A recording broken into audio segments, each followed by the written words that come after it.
శ్రీ మనోహర్ నాదెండ్ల.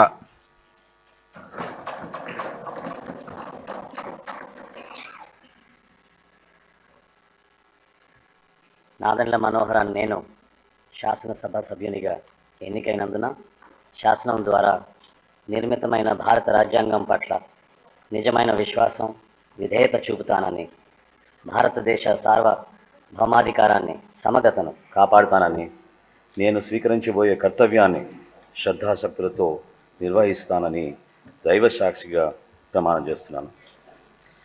ఆంధ్రప్రదేశ్ శాసనసభ సభ్యుడినైన నాదెండ్ల మనోహర్ అని నేను సభ నియమాలకు కట్టుబడి ఉంటానని, వాటిని అనుసరిస్తానని, సభ మర్యాదలను పాటిస్తానని, సంప్రదాయాలను గౌరవిస్తానని దైవ సాక్షిగా ప్రమాణం చేస్తున్నాను.